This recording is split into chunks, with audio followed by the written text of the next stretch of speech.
bonsoir à toutes et à tous. Vous êtes sur le collectif Chalonnais et nous sommes en présence de Laurent Duclos à la fin de la 4, enfin en tout cas à la fin de la course, mais pas à la fin de la soirée. C'est ça. Laurent, bonsoir. Bonsoir.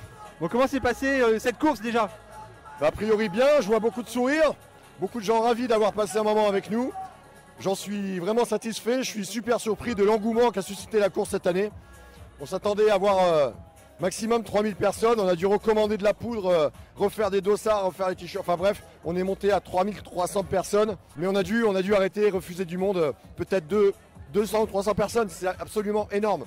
Donc de plus en plus de monde tous les ans finalement? De plus en plus de monde tous les ans, il y a du monde sur le bord de la route également, qui sont des personnes qui sont là pour applaudir les groupes, pour applaudir les coureurs. Bref, j'ai l'impression que c'est vraiment toute la ville qui est en fête, et j'en suis hyper satisfait. En tout cas ce soir c'est tout le Gard qui est en fête, on entend la musique qui est derrière. On a aussi entendu qu'il y avait beaucoup d'entreprises qui ont participé, notamment JVS, tu l'as souligné tout à l'heure. Ouais, bah, on a un carré partenaire là, qui grandit chaque année, puisque là cette année on a 400 personnes sur ce carré partenaire. C'est absolument énorme, donc on est content vraiment qu'il y ait à la fois des étudiants, du grand public et également des entreprises qui adhèrent au projet, parce que finalement c'est ce qui fait la ville, entre des étudiants qui amènent le dynamisme. On pense bien sûr aux arts et métiers, à l'IUT, donc à INEMA également bien sûr. Donc on a des étudiants qui font la ville, on a du grand public qui adhère et on a des entreprises qui sont le poumon économique de la ville, qui adhèrent également au projet et qui nous permettent de nous financer. Donc évidemment on est satisfait. Bon super, alors si on veut s'inscrire à la 4CI déjà pour l'année prochaine, ça va se passer à partir de quand à peu près? Alors, on y a pensé, Eh ben oui. On a pensé faire une inscription précoce pour l'année prochaine dès ce soir. Bon, on n'a pas pu mettre ça en place, mais en tout cas voilà, ça devrait arriver je pense courant juin 2024 pour septembre 2024 et on espère peut-être encore une fois franchir un palier. Voilà, on va s'y préparer en tout cas. L'objectif alors 3500? Ah, je pense qu'on peut y arriver, ouais. Ouais, je pense. Ouais, ben on fait un appel, on en profite. Hein. Ah, Voilà. ben, Donc 3200 participants ce soir, Ouais. l'objectif au moins 3500 l'année prochaine? Au moins 3500, ouais, je pense que c'est atteignable facilement. Donc il faut simplement que les gens qui nous écoutent, qui nous regardent, eh bien, mobilisent leur famille. On a vu des gens, des Chalonnais qui venaient venir en famille du territoire de Belfort, qui nous ont appelés. Donc bah voilà, faites venir famille et faites-en un moment de fête pour tout le week-end. Et puis on le rappelle, hein, c'est pas juste une course, on peut faire en marchant. On a vu des gens qui le faisaient en fauteuil roulant, on s'amuse, on s'arrête, on écoute de la musique, on boit un coup. On veut un moment de fête hyper inclusif. La pratique physique, c'est pas forcément courir, c'est pas la performance, c'est simplement un moment de fédérateur, inclusif comme on l'a dit. J'ai vu énormément de gens marcher, beaucoup plus que des gens courir. Et à la limite, tant mieux, ils ont profité et c'est tout ce qu'on demande. Bon, alors la 4C, c'est la raison de cette interview, mais je peux pas m'empêcher de te poser aussi la question du rugby. Comment tu sens la suite? Ah bah la suite, je la sens compliquée. On a perdu quand même un joueur majeur qui a été élu meilleur joueur du monde 2 fois consécutif quasiment. Je suis évidemment très près de rugby, hein. J'ai passé 20 ans dans ce sport. Je suis fan. Bon, je pense que le collectif est plus fort que l'homme et que le collectif va être grandi de cette adversité, de cette difficulté que rencontre le 15 de France actuellement. On va déjà voir un bon test contre l'Italie et après, je pense que le quart de finale va s'annoncer très chaud. Bon, super, merci beaucoup Laurent, et puis on prend rendez-vous l'année prochaine. On a un objectif à atteindre. Merci à toi.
Et c'est parti.